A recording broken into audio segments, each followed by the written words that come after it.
Amici bellini, buon martedì a tutti. Ci troviamo a dover raccontare un'ennesima sconfitta, il che non è una cosa che si può sottovalutare, perché le sconfitte, i rumori, li sentite, i trattori, ci sono proprio i trattori. Vabbè, cominciamo.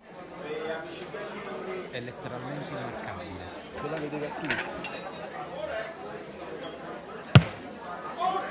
Allora, trattori a parte, che potrebbero essere delle Harley Davidson, non ho idea dei rumori a New York, ma comunque ci troviamo a parlare di una sconfitta, e quando le sconfitte diventano troppe, tu hai pochi pareggi, quindi va bene, alla fine come punti va bene pure, se voi considerate rispetto all'anno scorso stiamo comunque a 10 punti in più, se non mi sbaglio, considerando le partite giocate, ma è una situazione triste, sapete perché? Perché guardando la conferenza di Gattuso e le interviste, l'ho visto stanco.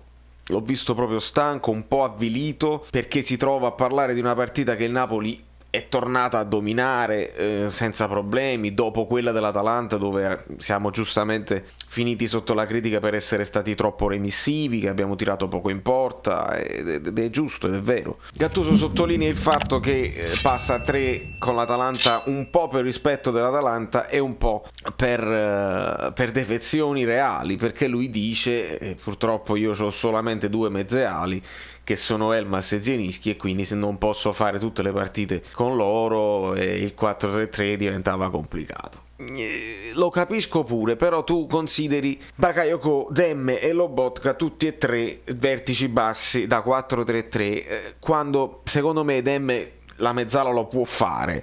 Questo non mi sembra un problema, e poi utilizzi un'altra sola mezzala, poi tornerà Fabian, quindi probabilmente sotto questo punto di vista non si porrà il problema contro l'Atalanta. Potrai fare, perché io mi sto già proiettando ovviamente, potrai fare il gioco che decidi di fare con le defezioni, perché probabilmente non ci sarà nemmeno Manolas. La sconfitta si porta appresso una serie di cose gravi e sono anche io un po' giù, ma perché guardare le parole di Gattuso mi ha un po' demoralizzato, vi devo dire la verità. Io ero fiducioso prima del Genoa per una questione anche statistica. Il Napoli ha rispettato la mia previsione, perché ragazzi i numeri parlano chiaro, I numeri stanno parlando chiaro oggi. Purtroppo il Napoli meritava di vincere, esce sconfitto per un errore individuale di Maksimovic evidente, e poi il secondo gol, non voglio nemmeno parlare del viziato da un fallo su Di Lorenzo, mi pare fosse Di Lorenzo o Lozano, ma insomma si poteva rimediare lì. Poi si può recriminare sul palo di Insigne, sulla traversa di Petagna, su qualche miracolo,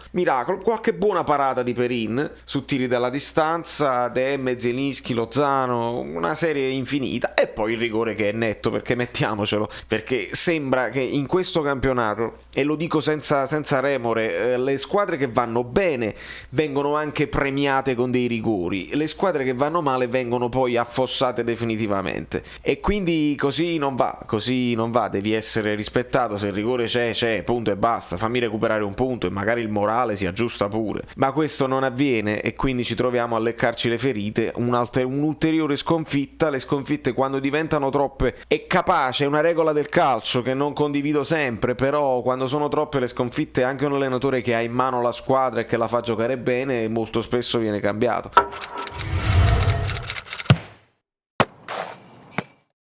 Dipende tutto da ADL, come è dipeso tutto da ADL non fare mercato quando era evidente che serviva qualcosa. Ti sei liberato di Malqui, di Llorente, di Milik, ok, però non hai Gulam, e continuano a non fare domande a Gattuso su Gulam, e noi continuiamo a doverci arrangiare con Mario Rui e Yusai, ed è evidente che non si può fare. Di Lorenzo le deve fare tutte. In difesa adesso abbiamo anche il problema di Koulibaly, quindi dovrà giocare Rachmani, che ha giocato poco, con Maksimovic che non convince, e in attacco stiamo recuperando forse Osimhen, ma la mancanza di Mertens è evidente, è troppo importante per questo Napoli. Lozano fa quello che può, Politano è comunque in palla, Insigne mi è sembrato entrare anche bene, però non è stato al centro del gioco. Ci sono una serie di cortocircuiti che purtroppo stanno venendo tutti a galla a causa del una pressione assoluta nell'ambiente, e Gattuso è stanco. Gattuso l'ha detto chiaramente che lui sta bene solo a Castelvolturno quando allena, e a Castelvolturno poi lui trova i problemi, perché ti stai allenando, bello e buono, devi togliere tutto da mezzo perché sono usciti positivi, qualcuno ha fatto un colpo di tosse, attenzione, eccetera eccetera. È una situazione che non te ne esci più.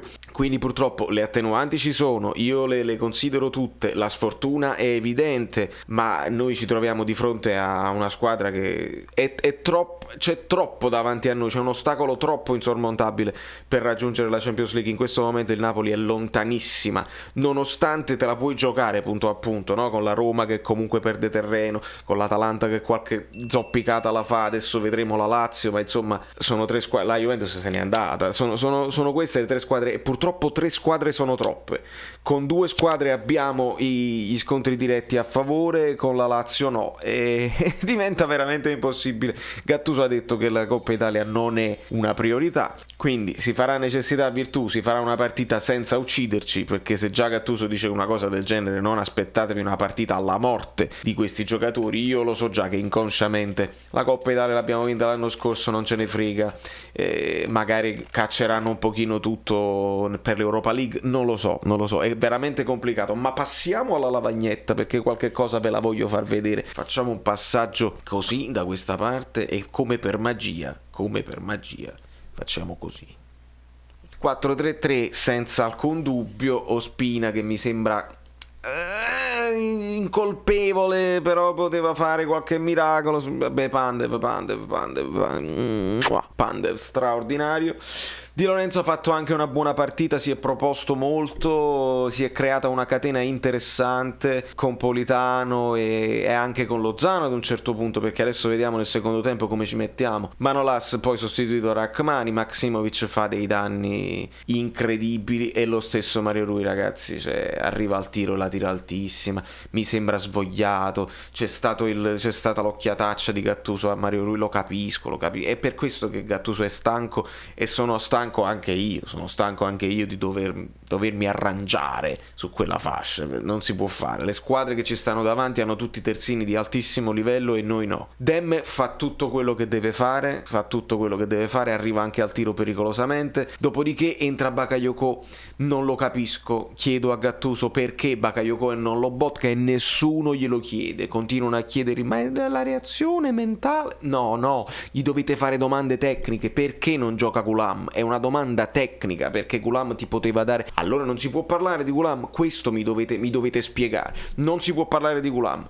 Gattuso dice che Lobotka è semplicemente un perno centrale, non può fare la mezzala, benissimo, perché non entra Lobotka che hai bisogno di qualità per arrivare oltre la linea di questo pullman che hanno messo? Perché Bakayoko? Che significa? Stavi sperando in un colpo di testa tipo Udinese? Non ti può sempre andare bene. Elmas mi è sembrato abbastanza anche veloce, anche brillante, ma non la sua migliore partita. Zielinski a me è piaciuto, a Gattuso non è piaciuto, a me sì.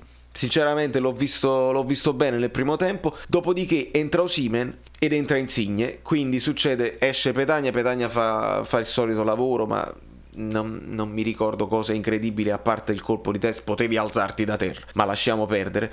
Quando entra Osimhen, Insigne finisce qua, Lozano finisce da questa parte, e c'è una nuova invenzione che è Politano mezzala a tutti gli effetti, guardate i nomi di sotto, quindi Politano finisce mezzala, non c'è il 4-2-3-1, Politano giocava qui, e quindi giocando qui, non andando sotto punta, si è creato un bel movimento qui di dai vai, torna e fai, e poi alla fine guarda un po', segna proprio Politano in mischia. Si poteva fare molto di più. Io alla fine tutti i tiri e tutte le cose, ci sono ancora delle cose che il Napoli non fa e potrebbe fare, come una palla alta che poi devi aggredire come seconda palla.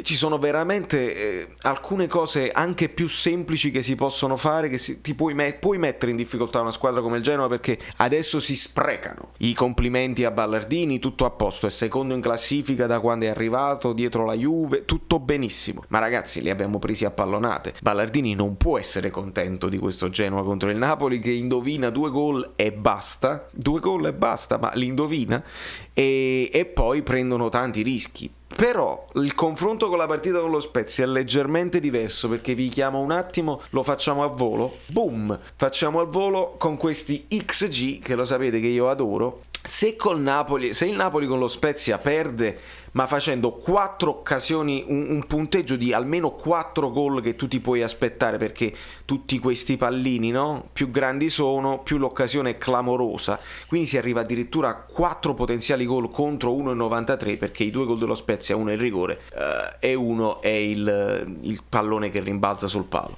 Se però andiamo a vedere 4-2, diciamo, se andiamo a vedere la partita col Genoa di oggi, non è proprio così, perché il Napoli finisce con un potenziale di 2 gol e il Genoa di 1, perché succedono queste cose qua: il tiro di Insigne e quello là sul palo, l'occasione di Osimhen e l'occasione di Elmas lanciate alte, poi c'è questo qua, quello di Petagna, il colpo di testa, poi c'è quello là di Zielinski, questo è ancora Osimhen, questo è Demme, il tiro di Demme, sono tutti pallini più piccoli, quindi non azioni clamorose che era un gol fatto. Tutti questi tiri da lontano raggiungono un totale di 2.9. Insomma, il Napoli poteva fare 2 gol, il Genoa ne poteva fare 1, diciamo che da regola poteva finire 2-1, ma questi numeri non ci dicono tutto ed è evidente. Quindi partite assimilabili. Gattuso dice partita fotocopia, su alcune partite dove ci facciamo male da solo, è vero, però ci troviamo di fronte a una situazione generale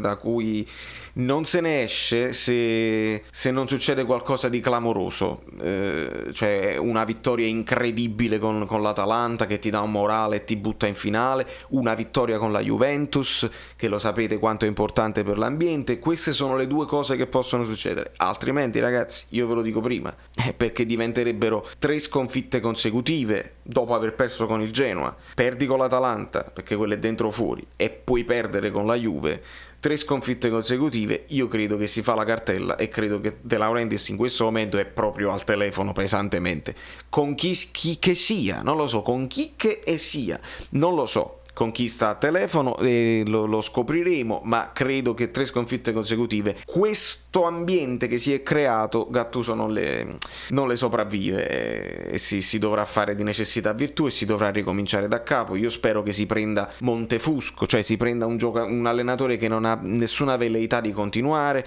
che si galleggi, che si rimanga, che si faccia il possibile e poi si azzeri tutto, si azzera Giuntoli, si azzerano i senatori, si azzera la guida tecnica e si ricomincia da capo, ridimensionamento, quello che debba essere. Bisogna per forza ricominciare da capo e bisogna chiedere a De Laurentiis cosa vuole fare nella vita, perché se non ci danno il rigore su Mario Rui e nessuno parla, un rigore così clamoroso che ti può cambiare il risultato al 94esimo, vuol dire che a lui non se ne frega niente, perché sarebbe un'ulteriore conferma che non se ne frega niente. Oppure se tu non fai una struttura societaria importante dove qualcuno va a parlare al posto tuo, perché che tu dici una parolaccia ogni tanto, non hai cambiato la storia di niente, anzi ti sei reso solo antipatico a tutti e comunque non ti rispettano. Da New York Valerio Flui del tutto. Il video è lungo e deprimente, me ne scuso, invece la live è stata bella e frizzante lo stesso, quindi vi invito sempre a seguirmi, a iscrivervi al canale, a lasciare un like, perché ci sono delle cose bellissime che comunque stanno per avvenire. Il Napoli no, ma le cose bellissime le facciamo noi sul canale, perché questa community è straordinaria. Ho già detto da noi, allora faccio parlare a Saverio, sentite. Amici bellini, siamo arrivati a 5.000, bravi, ma adesso abbiamo un altro obiettivo, sono i 7.500. Dopodiché la giveaway avrà il sapore di magliette un po' diverse. Iscrivetevi al canale, c'è stato da Saverio Solo, non mi ricordo come mi chiamo.